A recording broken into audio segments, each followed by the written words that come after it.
Welcome back. This is Sabrina Monarch, and I'm continuing a conversation that I began just in the last video on this channel about a deeper look on getting over exes and lovers. And this is, heartbreak is brutal, and it's a very vast conversation, I find, right? And there's deeper corridors or deeper chambers of that conversation that can hit the spot when the pain goes that deep, as opposed to superficial cliche advice, right? Or how some of the cliches might actually have a lot of truth in them, but they don't hit when we are swept up in the deeper morass of the pain body of heartbreak. And when the object, the person of our affection, or the kind of magical romantic encounter that maybe holds this special charge because it was so unique or so different or so deep, and it's hard to essentially recycle that projected energy to reclaim all that energy that has been put into the projection of that romantic partner, or that possible romantic figure, or that sexual partner or sexual figure, etc. When we struggle to reclaim that energy, we will keep that person occupying a certain role in our psyche. And that's something that I want to address in general through this overall series or riff that I'm going off on.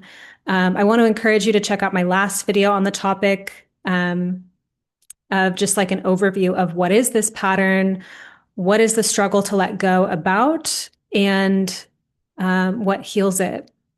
And in this video, I'm going to explore the angle that is the revolution of the heart. And this comes from the I Ching, specifically Benebell Wen's translation. And so if you don't know, the I Ching is an ancient Chinese oracle. I consult the I Ching somewhat regularly. I go to the I Ching in part in my darkest hours, right? Like when I have a very deep question, something that is really burdening me, perhaps, and it seems fitting to go consult an ancient oracle. So a few times now, in the context of heartbreak and kind of asking the oracle, what will help me heal my heart? How can I move on? And looking for that deeper cut of advice, I have gotten Hexogram 49 significantly in two different situations. And it gave me, it's a deep experience to consult the I Ching in general, but it's very interesting to me when hexagrams repeat and I get to know that hexagram better. So let me read you what this one is.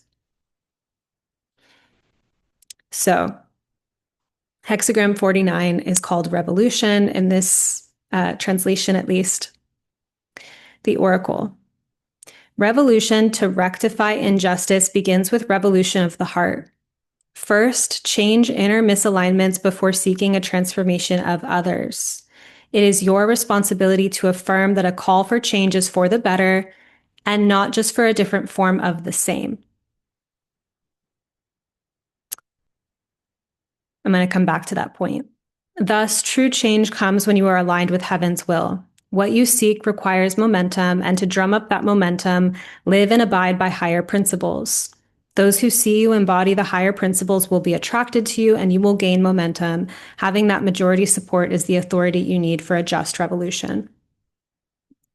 Okay, so let's consider this. One, I think this hexagram is important because in another video that I intend to explore on this topic, I have personally discovered the art of basically reclaiming projected material from a particular person, an ex-lover, etc., totally detaching that projection of my erotic nature or my romantic hopes and dreams, taking it back and bringing it back to myself. And feeling a kind of momentary victory of, cool, I am over this person. I'm no longer attaching my erotic template onto them. And now I'm available to connect again. and then having the very humbling, harrowing experience of entering a new encounter with someone else and basically repeating the same pain point, having it reconstellate the same energy, but just on a different face. And so, what I, learned from that, in addition, as I've sat in deep inquiry with myself, right, with my, um, when I have been in those places of not being able to let go or kind of having, maybe my life is thriving in a variety of places, in my purpose and my work and some friendships and my relationship to the earth. Like I might have like a lot going on. And then if I really feel into it, there's like a thorn somewhere that is the concentrated sadness or resentment, the grudge, right? The grievance that I'm still holding about a particular love that went wrong or had a bad ending that still haunts me. And so that, when I became aware of like, okay, there's a part of my psyche that is just kind of dedicated, at least for the time being, of remembering this pain point, of maybe being distracted by it for times. And then sometimes if the tide is low, right, something like that, that I can see that pain point and it's like, well, it's still there. It's stubborn. It's holding on to something. And a part of me that's like, cool, maybe I should fix that. Maybe I should get rid of the thorn and not have that problem anymore. And as I kind of journeyed with that part of my inner landscape, I felt into the reality of having that thorn there almost feels protective because a part of me knows that if I remove that thorn, that essentially the vortex of all the energy of creativity and new experiences are just going to go right back to that place, right? That I'll just attract another situation. Because even though I removed the thorn, I didn't necessarily completely heal the flesh underneath it. Or let's say the image is a ship, right? And there's a hole in the ship, and there's something plugging it, and you remove the obstacle, the plug, and then all the water comes and goes into that hole in the ship. So that was curious for me to realize of like, if I have someone, or a bad past experience that's fitting that place in my psyche, right? And maybe you can relate to this, right? If you are someone who has held baggage from a past relationship, and if you are still resonating with holding that baggage, the entire system of beingness that's holding that baggage, it's like the pain is still magnetized to be held or stored there for some type of reason. So, if you simply find a way to cut the cord or stop fixating on that person, but you don't address the overall dynamic that is holding the whole thing together, then in some sense, not getting over that person has a protective quality to it because you're allowing yourself to not just enroll another person for that same exact thing. Does this make sense, right? Where it's like part of the healing process, say, of getting over someone or moving on from them is clearing space in your heart, like organizing space in your soul to open up to life again and invite someone new in. And simply what I'm saying here is that if there isn't a revolution of the heart, that you become at risk for just doing the same thing over again. So essentially, why I bring up this point is that in the pursuit of getting all your energy back, feeling whole in yourself, and being available for the love that you really desire, I would not suggest shrinking that pursuit to the very narrow channel of getting over a person and replacing them with someone else, which isn't, I think, what we intend to do, but it is something that can happen if we're not addressing this more radically, right? So I think it's really interesting to consider the languaging of revolution of the heart, because in an astrological sense, it makes me think of Leo and Aquarius, right? Like Leo being the heart, um, and Aquarius being revolution. And that when there is rupture, when there is trauma romantically, when there is a traumatic breakup or something like that, that in some sense it is constellating that storyline of there is a revolution of the heart coming. Like that, that's maybe the overall story arc, and the symptom or kind of the plot point that's creating the crisis to build up to that revolution is the romantic rupture. So another thing that I was inspired by recently, so I'll just share my screen again. I like this guy's content. Um, I follow him on Instagram. I forget his Instagram handle. Um, I'll leave it in the show notes. But he has a podcast called The Conscious Love Show. And I just recently listened to this particular episode, Are You Punishing Yourself for Not Finding Love Yet? Um, Yeah, I really enjoyed it, and I'll just summarize a few things that I took away from it. Um, Partly, he was speaking to the way that if the grief of your heartbreak or the intensity of the longing for finding your person overtakes your life in a way, that this is a form of unavailability. Like it actually, while you do need to be with your grief, and have space for that in your life, that when it becomes your process, it is a form of unavailability to the actual thing. Similarly, the pattern of really looping around a past ex has an unavailability pattern, right? Have you ever encountered someone in your dating life who said they weren't ready um, because they still have baggage from an ex that they're dealing with? Right? Or if you have struggled personally with um, these kind of ruminating thoughts or idealizing or remorse and regret, or just like a heavy energy still surrounded to an ex, it's probably been hard to feel present in connection to, new possibilities or to your life. So, what he was sharing in this episode that I thought was beautiful is that essentially if you are looking for a partner or for some kind of romantic redemption in your life to be the thing that makes your life worth it, right? That if every moment is haunted by the loss or the not having of it, and there's a sense of, this hike is beautiful, but it would be better if I was with someone else, right? Or just kind of having that constant preoccupation with the loss or with the absence, that essentially from that place, your romantic call, what you are calling in is a kind of savior, which is going to pressurize and create weirder dynamics in your relationships.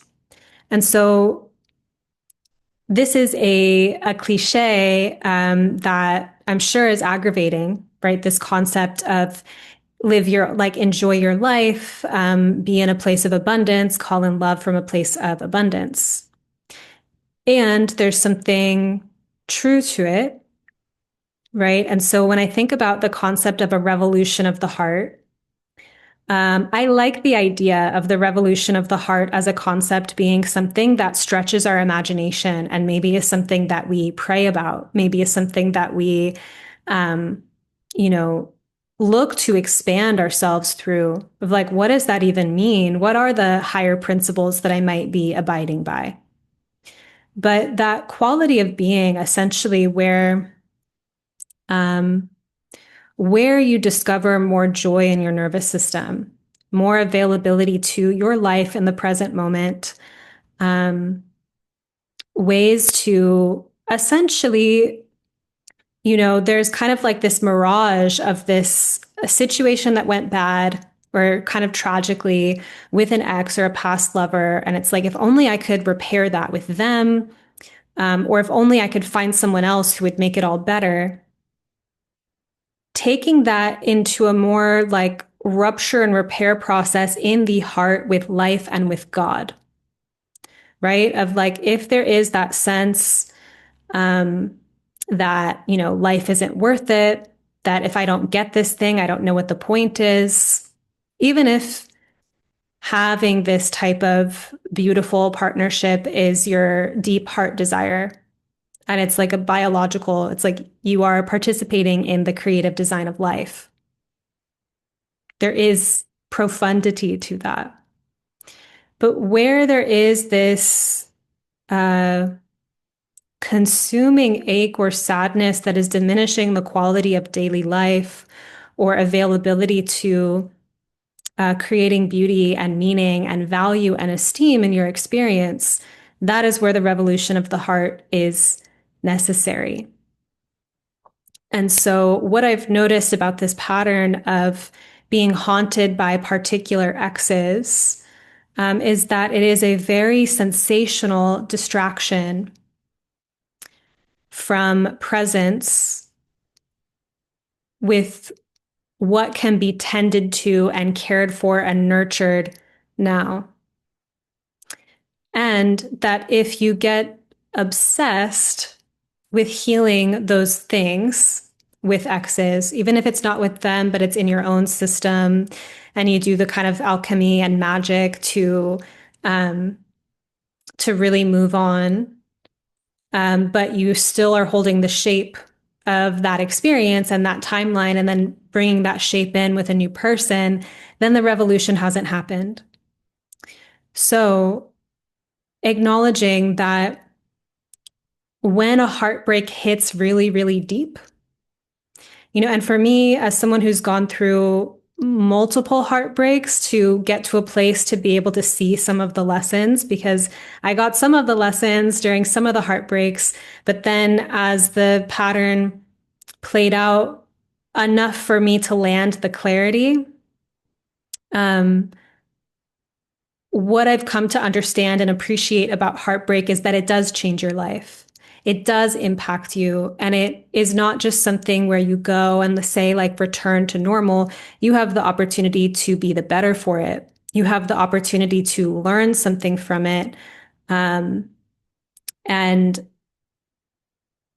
from, it's not the best, it's not the favorite thing to like learn from pain and heartache, because you can also have lessons that come from joy or come with more ease. But recognizing that inside of these romantic fixations or haunted romantic loss, that it is echoing some other rupture that has happened between ourselves, somewhere where we've self-abandoned, some inner child material where there's a part of us that has been neglected for a long time, and maybe we're just learning how to see that or how to reach that part of ourselves. There's also a rupture perhaps that has happened with our relationship with life, with God, in a bigger existential sense. And that to allow heartbreak to be an opportunity for personal revolution um, is a way to make the most of it. And I believe that seeing, having an ongoing loop that lasts a long time where you kind of are haunted by what you lost, or haunted by how special that person was, or haunted by the memories or something like that, that is a form of stuck grief. And that can be worked with, right? That can be moved, like that can be supported in processing, but it is a form of fog. And mentally, we can start to really kind of believe those trains of thought, or be in the kind of scarcity, poverty mindset of like, that was, the timeline that was meant for me, and I fell from grace, or I lost the thing, or I'm never going to have that again. And there's like a looping and a kind of illusions and whatnot that happen in that. So There is the process of accepting. So there's a plane overhead, so I'm going to pause.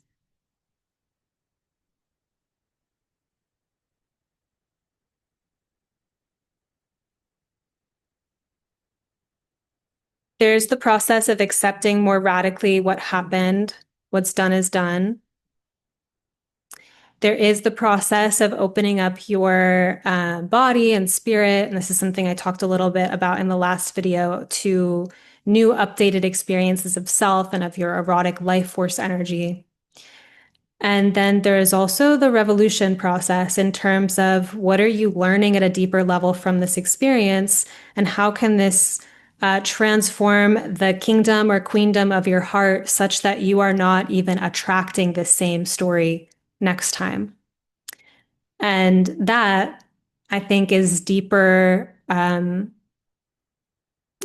the great work. That's not something that we really take shortcuts around or just find a quick fix around. That is greater work in terms of what we're building in our hearts. So I'm going to leave it at that. Invite you to check out my last video where I introduced this topic, and let me know in the comments how this landed for you, what you resonate with. Yeah, and if you have any questions or something that you'd like me to address in this particular series.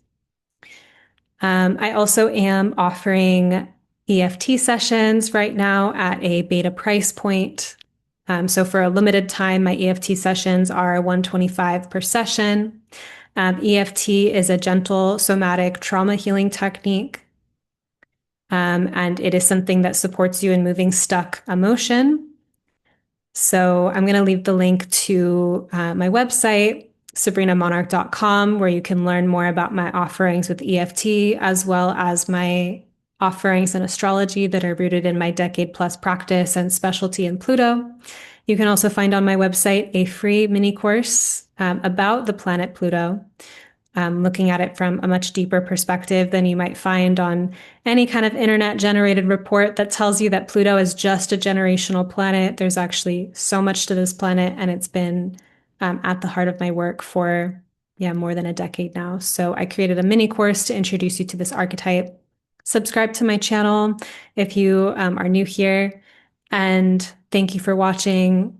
Leave a thought, let me know what you thought, and I'll see you again soon.